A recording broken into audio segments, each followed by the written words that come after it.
Hi Capricorn, welcome to your September 2020 Astrology 33 reading. Thank you to those of you who've liked, viewed, shared, subscribed, and donated to the channel. I appreciate all of that.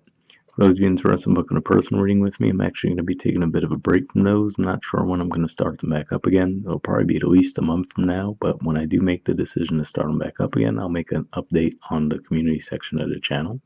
So here's what we have in front of us. We have a Celtic Cross spread as always, and I also pulled some Oracle cards and a Mudra card for you. So we'll get started with the main spread.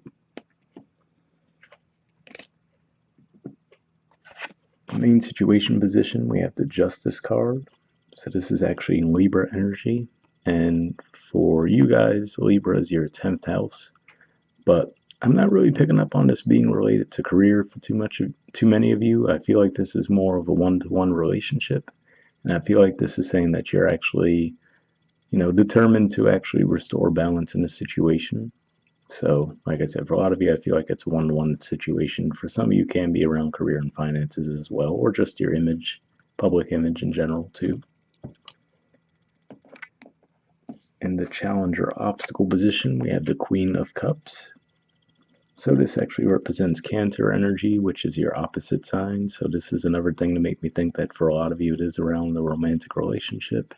And if that's the case, I feel like this is saying that the other person, I feel like they still have feelings for you too, but they're definitely a bit more closed off right now. They might not be ready to reconcile on the connection, but that's what I'm picking up on there energetically. This is the only card in the cup suit where they actually have the lid on the cup. So that's energetically what I feel there. In the foundation position, we have the King of Cups.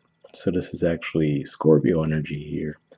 And what I'm picking up on here could just be saying that this person might just be a bit stubborn, or it could even be the energy that you might have been in as well that might have led to the situation in the first place. But given that we do see both of those cup energies there, I feel like the love is definitely still there, but it could just be one of those things where both people might be a bit set in their ways. Although, like I said, I do feel like in this situation, it looks like for most of you, you're the one who's actually pretty determined to restore the balance.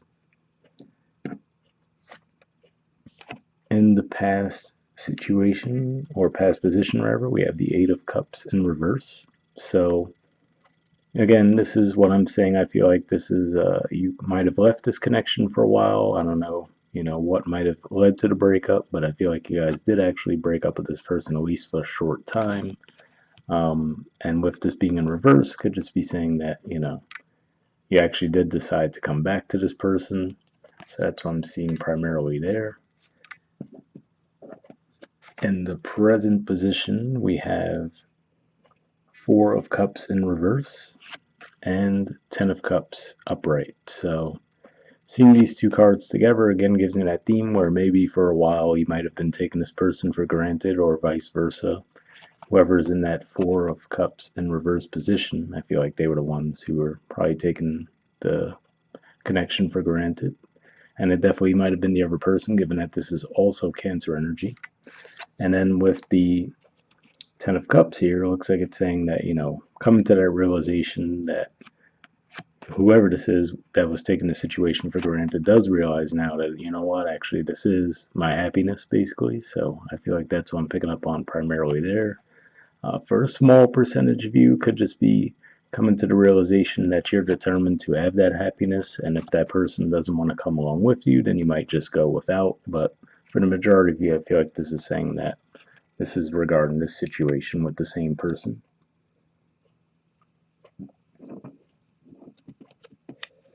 All right, near future position, we have the Seven of Wands, which is Leo energy, the Death card, which is Scorpio energy again, the World card, which really, to me, usually points to Saturn energy, and you guys are ruled by Saturn, but it represents completions also in the North Node. And then we have the Fool. So the way that this is reading for me could just be saying that there could have been resistance from the other person, possibly even for you, to leave something behind. So again, like let's say that there was a conflict that you guys had. Like I said, that was why you parted ways, right? And this could just be saying that maybe this person's been reluctant to let it go. But this could just be saying that in the near future they finally will let that go, leading to the completion of that cycle and then letting you guys start fresh, basically. And like I said, for a small percentage of you, could play out the other way too, which is to say that, maybe you give up fighting for the situation, coming to a completion there, realizing that, okay, this just isn't going to work, and then moving forward with that full energy towards something new. But either way, I do see the determination there, where it's like, all right, you're determined to have a balanced connection, whether it's with this person or someone else. But yeah, for the majority of you, like I said, I feel like it is going to be with the same person, but they're just taking longer time to warm up to the situation. But it looks like they eventually will.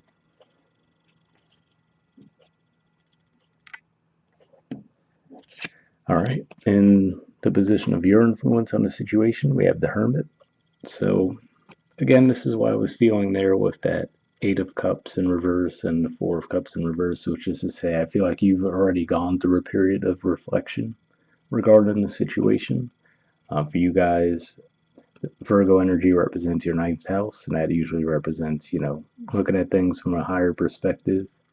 Um, so that's what I'm seeing primarily there. I feel like this is saying that you've already gone through that process mentally. You processed, okay, this is where I'm at with the situation. Do I want to progress with it? Do I not want to progress with it? And so for some of you, this might still be taking place for you in September, the whole mental process. But I feel like a lot of you have already gone through that.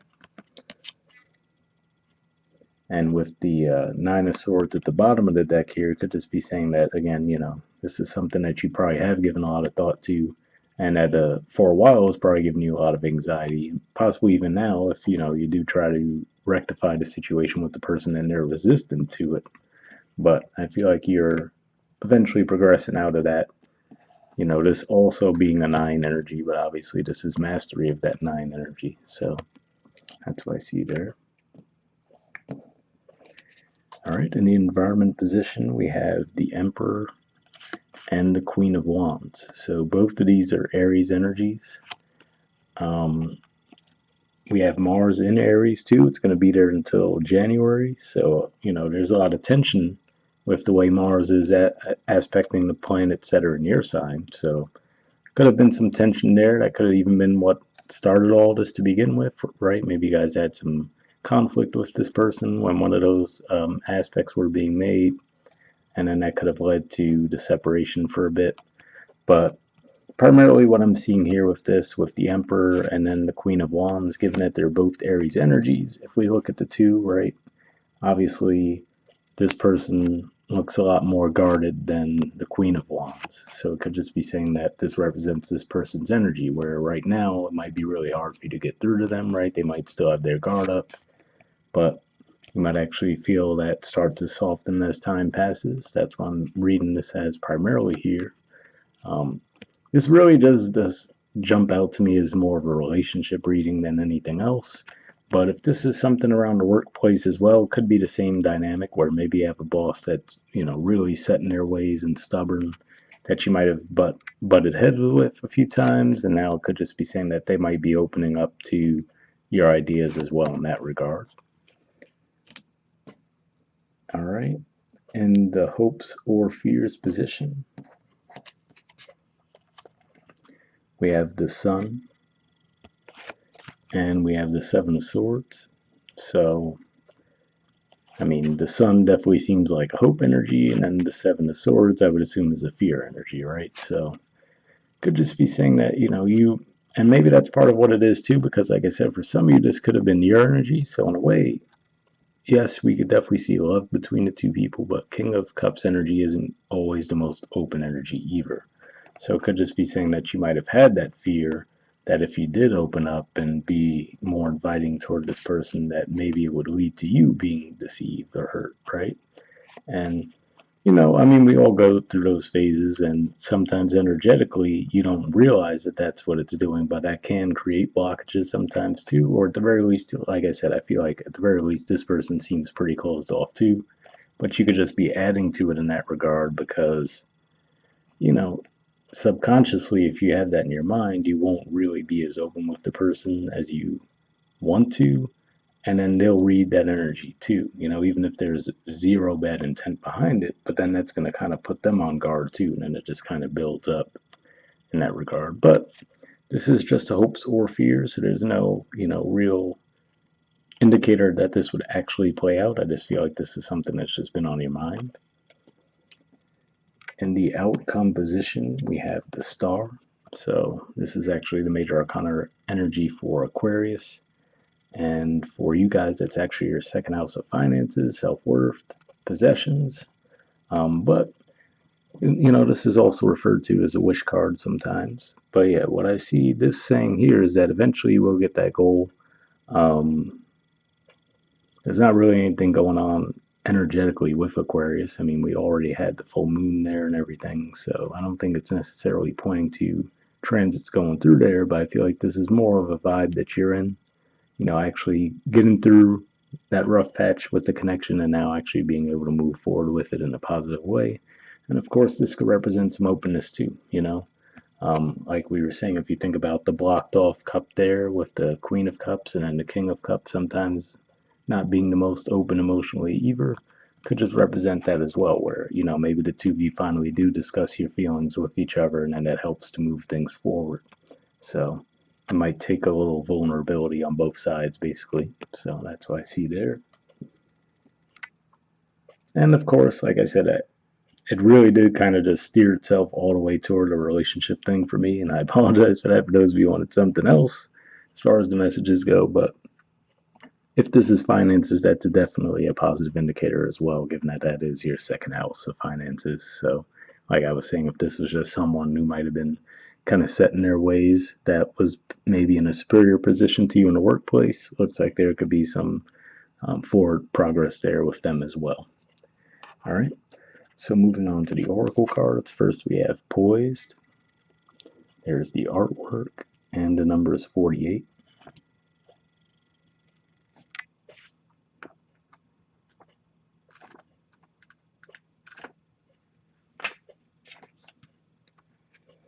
Okay, it says being ready, bringing something to light, being at your best, confidence. The oracle's message: you can be assured that you are ready for anything right now. You know what you need to, your skills are sharp, you've come to this place armed with wisdom and knowledge, and you sense a new phase of your life about to begin. People respond to your confidence and trust you. This is an auspicious time to begin new things. So definitely a pretty positive message there. And then I feel like that would be more outside of the relationship connection, like I was saying there with the Seven of Wands, the Death card, the World, and the Fool too. If there was something that you guys have been holding on to for a long time that you've needed to let go, that could be what brings you that forward movement as well. So hopefully that resonates. The relationship message says when you're confident and happy in your own skin, you are ready for deeper, more intimate relationships. You have nothing to prove right now. You are completely yourself and can handle anything. Love, friendships, and harmonious new connections are all present now or are coming in. You're ready to give and receive from the heart. This is a beautiful place to be. So again, definitely a pretty positive message there. And, to be fair, Virgo energy could be a bit closed off as well too. And like I said, I feel like the emotions and the love is definitely there between the two of you. With that star card, I'm starting to see that more and more as like the two of you actually opening up to each other and that moving things forward in a positive way. All right, the prosperity message says you have every reason to feel confident. Everything you need to make your success concrete is now at your disposal. You can take action knowing you are ready to step into your power, into your light, and into your service to the world. The direction you're moving in is your destiny. Your soul is smiling with joy as you align with this truth. So definitely a pretty good message there too. And I will say, I think Mercury's going to move into Libra pretty early in the month in September. So, that being your house of career and social status, you might get some recognition and some forward movement in that area with that transit as well. So hopefully that resonated with you guys. All right. Next, moving on to the Spirit Animal Oracle deck. You guys actually got two cards from that one. So first we have Skunk Spirit. It says know your worth. And there's the artwork, The number is 54.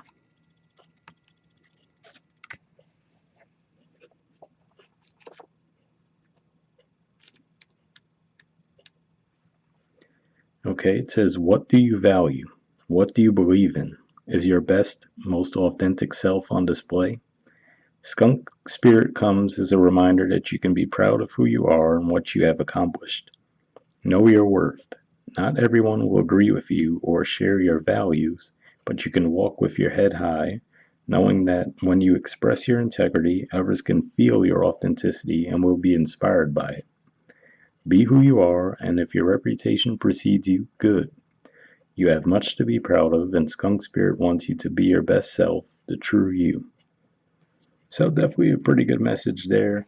I mean, I did pick up on that sense of determination from you guys with that justice card, where, like I said, I feel like you guys are just determined to have that balance restored. For a lot of you, I thought it was relationships, but it could just be, like I said, that your public status and recognition as well. So hopefully that resonated with you guys. All right. Next card we have is Wombat Spirit, and it says be at home. There's the artwork, and the number is 68. Okay, let's see what that says. All right, it says burrowing deep into the ground, remaining safe, sound, and well fed with family is a special trait of the wombat. Home sweet home is always available if you recognize that well-being is the truth of life. Wombat Spirit reminds you that to be truly at home in the world, you need to find comfort within your own skin. You do this by accepting all your experience without judgment through a deep and honest love of life. When you feel the freedom to be yourself, you can begin to truly feel at home in your life with your family and tribe. Right now, you're in a beautiful place where you can hang up the coat of your identity and settle into a true sense of home and well-being, understanding that all is well. Everything you do from this place rings true in harmony with spirit. So definitely a pretty positive message there as well. Hopefully that resonated with you guys. And then finally, we have a Mudra card. So the Mudra you guys got for this month is the Garuda Mudra. There it is there. And the keyword for it is maturity. Okay, there's the info on it if you want to pause it or take a screenshot. But under benefits, it says improves intelligence, increases digestive fire, activates Manipur chakra, which is the navel center, builds martial prowess, and according to legend serves as protection against snakes, snake bites, and venom in general. So if that sounds like something you think would be beneficial, I will leave the name of the mudra in the description of the video for you guys. We'll wrap up there, and I'll see you all next month. All right, bye.